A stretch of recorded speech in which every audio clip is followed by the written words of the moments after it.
Hello, everyone. My name is Stanley St. Rose, and today we're going to be talking about The American Scholar, written by Ralph Waldo Emerson. Now, before I go into summary analysis of this work, please remember to leave a like, subscribe, and/or comment so that the channel can continue to grow. Now, The American Scholar is a very interesting work by Ralph Waldo Emerson. There's a lot that he says within this work. There's a lot that he talks about. First and foremost, we have to think that, after America was created, after the colonies and the American Revolution, independence, America becoming a nation, before, when all of that takes place, you get a whole new country. It came to a point where America had to develop an identity for itself that, it can't really rely upon the works of Europeans and the works of ancient authors, going back to Roman and Greek cultures, ancient Roman and Greek cultures. The American scholar here, the first thing I'll say about it in terms of summary here is that, well, first and foremost, it's a call to action. All right, it's a call to action for Americans to not just be cogs of the machine, not just be tools, not just read books, but to be the scholars. And Ralph Waldo Emerson, he has an idea of what makes a scholar a scholar. He's saying that Americans cannot just be tools. Like a lawyer is just a lawyer. He practices the law. He doesn't, step out of being the law. He goes to law school. He learns the law. He defends people. He makes his money and he lives his life. A farmer is a farmer. He grows food. He sells food. He's a farmer. A doctor's a doctor. A trash collector's a trash collector. A restaurant worker's a restaurant worker.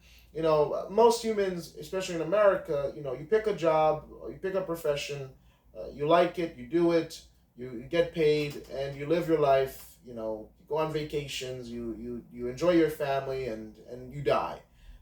You just become, kind of like you play a tool, you get paid, and people use your services, and that's it. I mean, Ralph Waldo Emerson is saying that it can't just be that. We can't just be an elbow. We can't just be a toe. We can't just be a piece of a man. We have to be a whole man, a whole human being that can be, because in all men, think about it.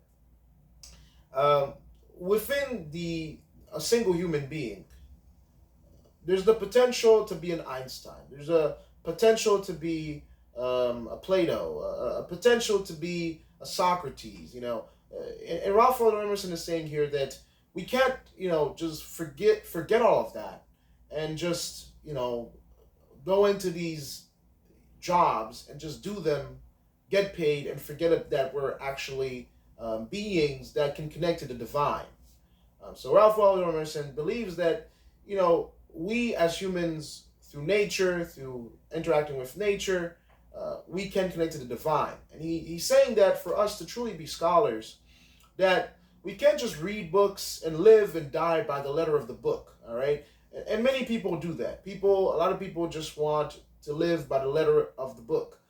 You want to follow it closely, follow it tight, without making any mistakes. Ralph Waldo Emerson, Emerson is saying here that this is wrong. That in order for us to move as an American society, to move into the future, we need to make up our own minds. We need to be thinkers, not just thinkers, but actors, to make up our own ideas, to think things differently, to make up our own minds and to explore the world, explore the natural world and connect to the divine, and put these things that we build in our minds into action to make society better. I mean, Plato, in order for him to be Plato, in order for Socrates to be Socrates, they had to think, they had to move, they had to interact, they had to develop these ideas in their own heads and become these famous philosophers, scientists, Einstein, to become these great men of honor. And he's saying that in order for America to be great, We need to develop our own minds. We need to have our own roles of action. We need to stop relying just on books. Yes, we can read books, but we can't die for books.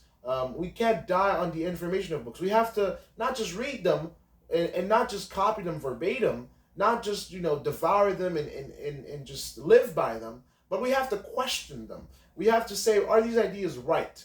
Do they make sense? Do we agree with them? And that's when you can honestly think for yourself and truly think for yourself. And Emerson is saying here that that we can't just rely on the past to focus on the future. It's great to look at the past, but it's kind of like he's saying here in terms of deeper meaning that the future is in our hands. That we cannot rely on the past to build the future.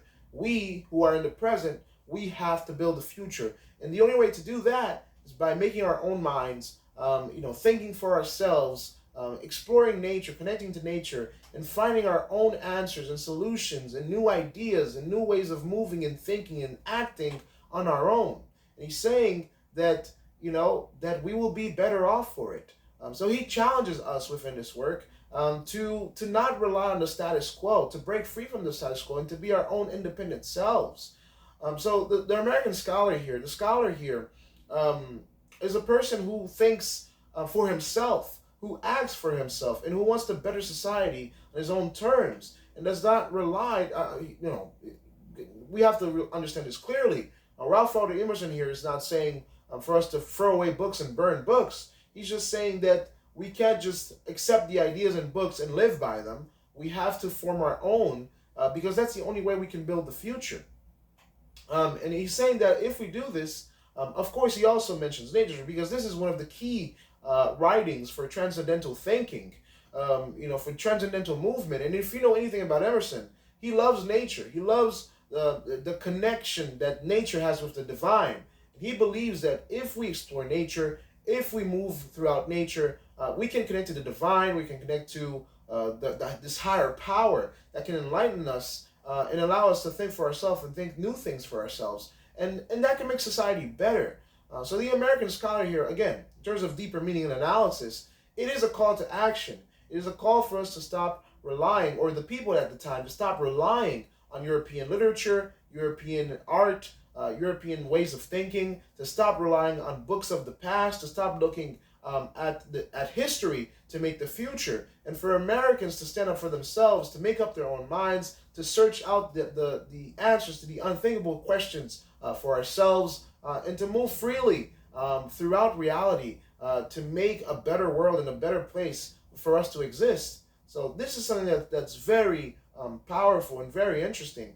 And again, it is a transcendental essay that really sets up what transcendentalists believe. Because transcendentalists, they do believe that the way to have a breakthrough, the way to understand the universe, is by exploring life on your own and having your own experiences, and not just reading it and devouring the things that have been written in the past. And coming from a Christian perspective, because I'm a Christian, and one thing I'll say about this is that in the Bible, a lot of religious breakthroughs, a lot of ideas or movements, they all happened in the wilderness. They all happened in a place of isolation, in a place of because I think about Christ. Christ spent 40 days and 40 nights in the desert. That's where he's tested by the devil. So there's something about the natural world that even from the Christian faith, in the Christian faith, the natural world, there's something that goes on there. There's something in that isolation. There's something in that loneliness in the wilderness, in the natural world, that empties you out, right? That breaks you down, that tests you, that challenges you, and you have to stay strong, and you have to go through it. You have to go through the fire to be even stronger. So there's a lot of spiritual connections through this work and what it means. So yeah, that's the American Scholar. That's what I had to say about it. Please remember to leave a like, subscribe, and or comment. And I'll see you guys in the next video.